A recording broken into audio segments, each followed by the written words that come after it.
Darshan and ಗ್ಯಾಂಗ್ನಿಂದ Renukaswamy ಕೊಲೆ ಪ್ರಕರಣಕ್ಕೆ ಸಂಬಂಧಪಟ್ಟ ಹಾಗೆ ರೇಣುಕಾಸ್ವಾಮಿ ಕರೆದೊಯ್ದಿದ್ದ 5 ಆರೋಪಿಗಳು ಕಿಡ್ನಾಪ್ ಬಗ್ಗೆ ವಾರಗಳಿಂದಲೇ ಆರೋಪಿಗಳು ಪ್ಲಾನ್ ಮಾಡ್ಕೊಂಡಿದ್ರಂತೆ. ಅಂದ್ರೆ ಇದು ನಿನ್ನೆ ಮೊನ್ನೆ ಏನೋ ಒಂದು ಪ್ಲಾನ್ ಮಾಡಿ ಅದಾದ್ಮೇಲೆ ಆತನನ್ನ ಕಿಡ್ನಾಪ್ ಮಾಡದಂತಹ ಘಟನೆ ಅಲ್ಲ.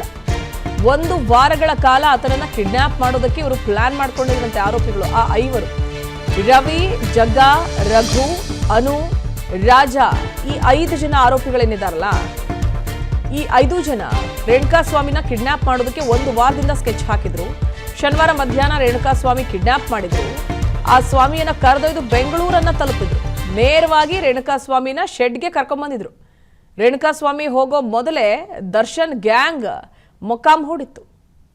ಅಲ್ಲಿ ಯಾರೆಲ್ಲ 5 ಜನ ಆ ರೇಣುಕಾಸ್ವಾಮಿಯನ್ನ ಕರ್ಕೊಂಡ್ ಬರ್ತಾ ಇದ್ದಾರೆ ಅಂತ ಗೊತ್ತಾಯಿತು. ಆಗ ಆ 5 ಜನರನ್ನ ಒಳಗೊಂಡಂತೆ ಇನ್ನುಳಿದ ಪಟಾಲಂ ಏನಿತ್ತಲ್ಲ ಅವರೆಲ್ಲರೂ ಶೆಡ್ ಒಳಗಿದ್ರು.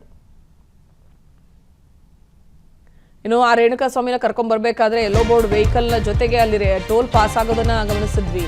ರೇಣುಕಾಸ್ವಾಮಿ ಬಂದ ಬಳಿಕ ಗ್ಯಾಂಗ್ ಅನ್ನ ಸೇರ್ಕೊಂಡ್ರಂತೆ ದರ್ಶನ್ ಬರೋವರೆಗೂ ಸ್ವಾಮಿ ಜೊತೆ ಹೊರ ನಿಂತಿತ್ತು ಕಿಡ್ನಾಪ್ ಟೀಮ್. ದರ್ಶನ್ ಶೆಡ್ ಒಳಗೆ ಬಂದ ಕೂಡಲೇ ಸ್ವಾಮಿಯನ್ನ ಅಂದ್ರೆ ರೇಣುಕಾಸ್ವಾಮಿಯನ್ನ ಕರ್ಕೊಂಡು ಹೋದ್ರು ಒಳಗೆ. ರಾಘವೇಂದ್ರ ಏನು ನಿನ್ನೆ ಸ್ಥಳ ಮಹಜರ್ ನಡೆಸಿದ್ರಲ್ಲ, ಕರ್ಕೊಂಡು ಹೋಗಿ ಚಿತ್ರದುರ್ಗ ದರ್ಶನ್ ಅಭಿಮಾನಿಗಳ ಸಂಘದ ಜಿಲ್ಲಾಧ್ಯಕ್ಷ ಈತನೇ ಆತನನ್ನ ಕರ್ಕೊಂಡು ಬಂದಿದ್ದು, ಜೊತೆಗೆ ಶೆಡ್ ಒಳಗೆ ಕರ್ಕೊಂಡು ಹೋಗಿದ್ದು.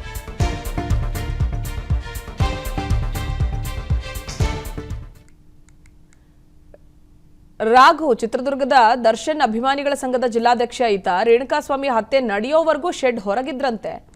ಶೆಡ್ ಹೊರಗಿದ್ದ ಕಿಡ್ನಾಪ್ ಮಾಡಿಕೊಂಡು ಬಂದಿದ್ದ ಆರೋಪಿಗಳು ಅಂದ್ರೆ ಸ್ವಾಮಿ ಹತ್ಯೆಯಾದ ಬಳಿಕ ಶೆಡ್ ಒಳಗೆ ರಾಘವೇಂದ್ರ ಕರೆದನಂತೆ.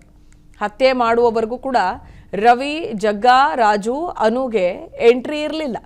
ಅಂದ್ರೆ ಈ ಆರೋಪಿಗಳೆಲ್ಲ ಏನಿದ್ದಾರಲ್ಲ ಇದರಲ್ಲಿ ಒಳಗಡೆ ಇದ್ದವ್ರು ಯಾರು, ಹೊರಗಡೆ ಇದ್ದವ್ರು ಯಾರು ಅಂತ ರಾಘವೇಂದ್ರ ಬಿಟ್ಟು ಎಲ್ಲರನ್ನೂ ಶೆಡ್ ಹೊರಗಡೆ ನಿಲ್ಲಿಸಿದ್ರಂತೆ ದರ್ಶನ್.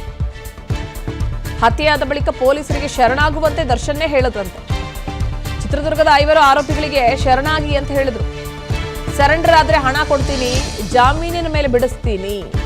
ಕಿಡ್ನಾಪ್ ಆರೋಪಿಗಳಿಗೆ ಭರವಸೆ ನೀಡಿದ್ರಂತೆ ನಟ ದರ್ಶನ್. ಆದ್ರೆ ಕಾಲ ಯಾರ ಸ್ವತ್ತು ಅಲ್ಲ ಅನ್ನೋದಕ್ಕೆ ಮಾಡಿದ ತಪ್ಪಿಗೆ ತಾನೇ ಶಿಕ್ಷೆ ಅನುಭವಿಸ್ಬೇಕು. ಹಿಂದೆ ಇತ್ತು ತಾತಂದಿರು ಅಥವಾ ಮುತ್ತಾತಂದಿರು ಮಾಡಿದಂತಹದ್ದು ಮೊಮ್ಮಕ್ಕಳಿಗೆ ಕರ್ಮದ ಫಲ ಅನ್ನೋದು.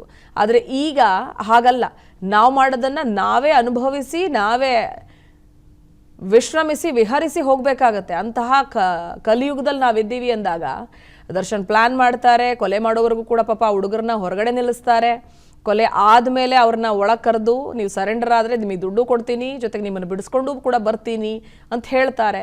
ಸೊ ಅದಕ್ಕೆ ಒಪ್ಕೊಂಡಂತಹ ಪಾಪ ಅಮಾಯಕರು ದರ್ಶನ್ ಅವರ ಅಭಿಮಾನಕ್ಕೋಸ್ಕರ ಒಪ್ಕೊಳ್ತಾರೆ. ಅನುಕ್ಷಣದ ಸುದ್ದಿಗಳಿಗಾಗಿ ವಿಸ್ತಾರ ನ್ಯೂಸ್ ಯೂಟ್ಯೂಬ್ ಚಾನೆಲ್ ಸಬ್ಸ್ಕ್ರೈಬ್ ಮಾಡಿ.